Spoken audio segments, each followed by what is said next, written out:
Contente de vous retrouver, Madame, Monsieur. Bonsoir. Les titres du journal. Le dialogue parents-enfants est l'option à privilégier pour une lutte efficace contre les grossesses en milieu scolaire. Senou Carlos Wanou, consultant en communication et santé communautaire, nous en dira davantage dans ce journal. Ils sont désormais nombreux à fuir les pesticides au profit de méthodes culturelles respectueuses de l'environnement. Face à l'augmentation de la demande en produits bio, l'heure est à une réadaptation dans le monde des paysans. Il capture l'essence humaine et au-delà d'une simple représentation du modèle, il donne vie à l'image. Être portraitiste requiert des qualités. Ulvaeus Balogun nous amène à la découverte de Saïd Rachad Bello, un artiste hors pair. Un phénomène à la peau qui ralentit la croissance économique au Bénin avec un faible taux de scolarisation des filles. Comment faire alors pour prévenir les grossesses en milieu scolaire et stopper la saignée de la déscolarisation des filles? Senou Carlos Wanou, consultant en communication et santé communautaire, préconise le dialogue parents-enfants comme solution. Il se prononce dans cet extrait que je vous invite à suivre. Quand on parle de grossesse, c'est déjà le manque d'information parce que lorsque la fille n'a pas l'information de qualité en matière de sexualité, lorsqu'elle ne sait pas ce qu'elle peut faire pour éviter des grossesses, elle va sans doute contracter une grossesse. La responsabilité parentale est très engagée en ce sens où quand on parle de l'enfant, l'éducation de l'enfant n'est pas qu'à l'école, l'éducation de l'enfant commence par la maison. Peu de parents aujourd'hui parlent de la sexualité avec les enfants. Il y a des parents qui pensent nécessairement que notre enfant n'a pas encore l'âge, notre enfant n'est pas encore à l'étape où il faut lui parler de la sexualité. En fait, c'est faux parce que déjà à partir de tout petit âge, à partir du tout bas âge, on peut déjà commencer à parler de la sexualité avec les enfants. Ça, quand on voit ça avec les spécialistes en communication pour la sexualité, ils peuvent vous aider en fait à trouver le message adapté à chaque âge de l'enfant, à chaque niveau de développement de l'enfant. Et c'est ça qui va amener alors l'enfant à comprendre son corps. Parce que lorsque la fille ne comprend pas son corps, pourquoi elle développe des caractères sexuels secondaires? Lorsque la fille ne comprend pas les changements physiques et les changements physiologiques de son corps, ça peut l'amener à se poser beaucoup de questions et l'amener à commettre des erreurs qu'elle ne devait pas commettre. Vous savez, il y a beaucoup de filles aujourd'hui qui ont des menstrues et les parents ne savent pas. Il y a beaucoup de filles aujourd'hui qui vont à l'activité sexuelle que les parents ne savent pas. Et lorsque vous ne donnez pas l'information est la bonne à votre enfant, il va le chercher au dehors et ce n'est nécessairement pas la bonne information qu'il reçoit. Quand on parle de la prévention, il faut la bonne information. Et aujourd'hui, les jeunes sont exposés aux nouvelles technologies de l'information et de la communication. Il y a les smartphones, il y a beaucoup de sites internet qui montrent n'importe quoi et à n'importe quel moment. Nous avons les telenovelas qui sont là aujourd'hui. Il faut installer un contrôle parental qui vous permet de filtrer l'information. C'est de la grande responsabilité des parents et il faut amener l'adolescent, il faut amener l'enfant à comprendre qu'est-ce qui est important pour lui. À telle étape de changement, qu'est-ce qui est important pour lui. L'enfant doit prendre conscience des faits, devait amener l'enfant à retrouver son intérêt dans ce que vous êtes en train de lui dire. Les produits agricoles vendus dans nos marchés proviennent des champs. Pour accroître le rendement et lutter contre les organismes nuisibles qui envahissent les champs, les pesticides sont utilisés dans les champs. Mais le contexte change et la demande bio devient forte. Du coup, les paysans sont nombreux à se reconvertir. Ils adoptent de plus en plus de nouvelles méthodes pour préserver les cultures. Amandine Aniambosso. Depuis des décennies dans le monde, les pesticides de synthèse sont très utilisés dans l'agriculture, les parcs, les jardins, voire dans les maisons. Leurs dégâts ne sont pas aussi spectaculaires que ceux des criquets, mais leurs impacts sur les rendements agricoles sont réels et préoccupants.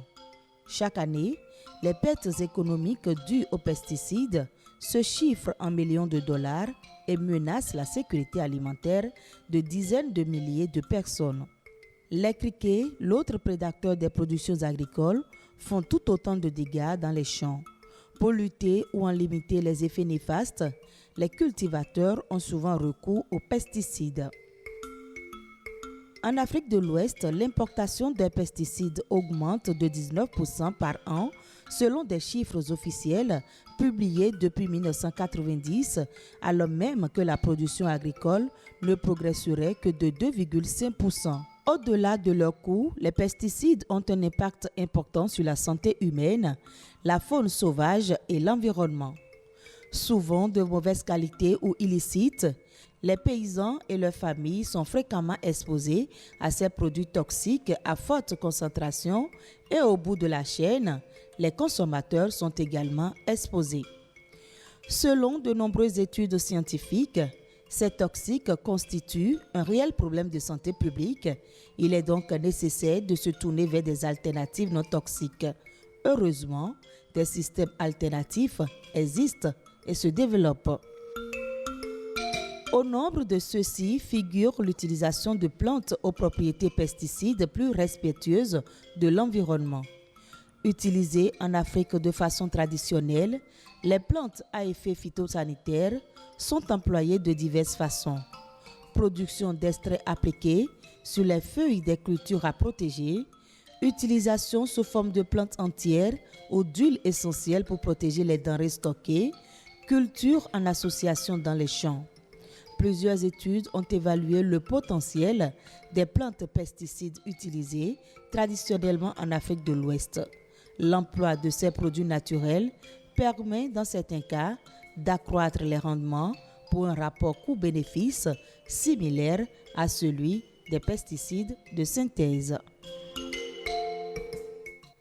On connaît les dessinateurs de rue, les graffitistes, les caricaturistes et autres BDistes, mais les stylo-portraitistes, pas vraiment. Pourtant, c'est un style tout aussi particulier que compliqué qui permet de capturer un moment privilégié et d'immortaliser l'émotion qui l'accompagne. Allons à la découverte d'un jeune dessinateur portraitiste dont rien ne filtre sur la finesse qu'il cache au bout de ses doigts.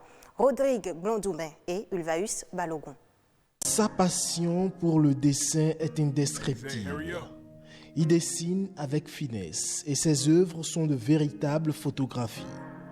Chaque trait, chaque mimique ou chaque ride, aussi minuscule soit-il, est scrupuleusement reproduit. Ses portraits réalisés au stylo Schneider sont d'une incroyable précision. Et pourtant, Saïd Rachad Bello, alias Machete, n'est pas sorti d'une école d'art. Quand j'étais encore au primaire, j'ai eu à essayer un portrait de mon père, mais ce n'était pas vraiment ça, parce que c'était très complexe pour moi, étant encore très jeune et n'étant pas habitué à ce niveau de dessin. Ce portraitiste autodidacte s'est véritablement lancé dans ce style de dessin il y a 3 ans, après l'obtention de son baccalauréat D, avec comme outil de travail le stylo. C'est très compliqué et délicat de dessiner avec le stylo, et c'est la raison pour laquelle j'ai particulièrement aimé ça. Le stylo, on n'a pas besoin de tailler à chaque fois, donc ça glisse bien sur la feuille.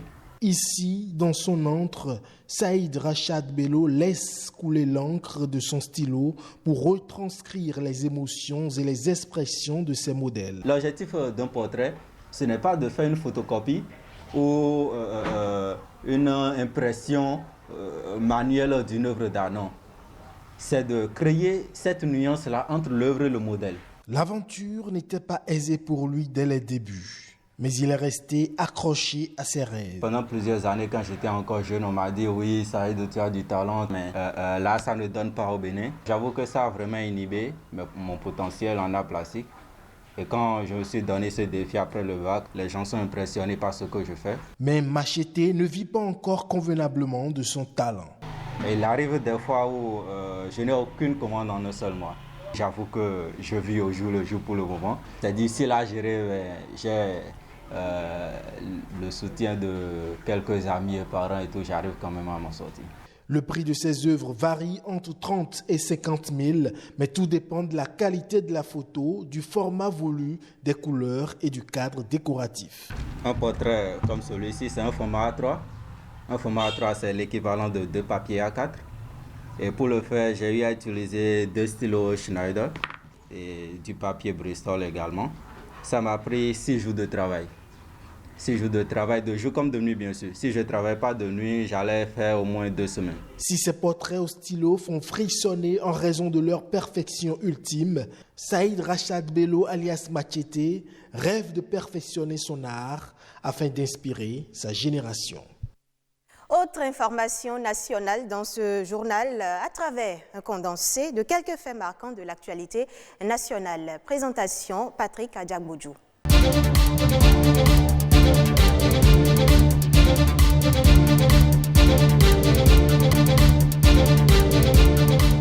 La télévision numérique terrestre TNT, bientôt une réalité au Bénin. Pour une mise en œuvre effective, le gouvernement invite déjà les entreprises désireuses de fabriquer et de commercialiser les décodeurs numériques sur le marché béninois à se manifester. Les lettres de manifestation d'intention devront parvenir au secrétariat général du ministère du numérique et de la digitalisation au plus tard le vendredi 30 octobre 2020 à 18h précise. Aussi, faut-il le souligner, les éditeurs de télévision privée ainsi que les parties prenantes de la télévision numérique au Bénin sont déjà outillés sur les modalités de création de l'opération Bénin Diffusion, une étape cruciale franchie dans la marche vers la télévision numérique terrestre. Le Bénin cité parmi les 10 pays qui ont une croissance économique positive en Afrique, malgré la pandémie du coronavirus, selon les prévisions du Fonds monétaire international FMI. Cette perspective sur le Bénin met davantage en lumière le travail fort louable qu'abat le gouvernement. Avec un taux de croissance de 2% que le Fonds monétaire international FMI lui projette pour 2020, le Bénin échappe à la vague de récession que connaîtra probablement la majorité des pays africains en 2020. C'est parti pour 3 mois d'intenses activités à l'Assemblée nationale. La seconde session ordinaire de l'année 2020 a été lancée par le président de l'Assemblée nationale. L'examen du projet de budget de l'État gestion 2021 va constituer le gros lot des travaux.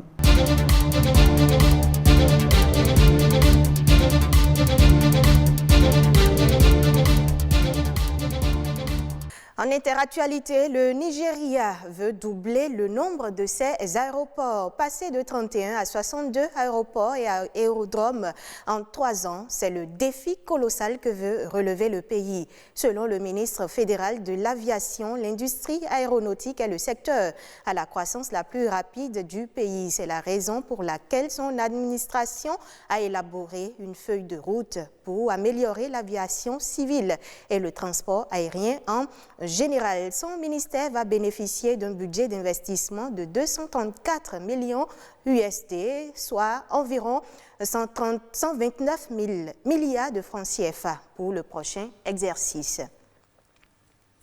Madame, Monsieur, voilà, ainsi se referme cette édition. Retrouvez ce journal en replay sur le site web de l'ORTB, www.ortb.bj. Merci pour votre fidélité renouvelée.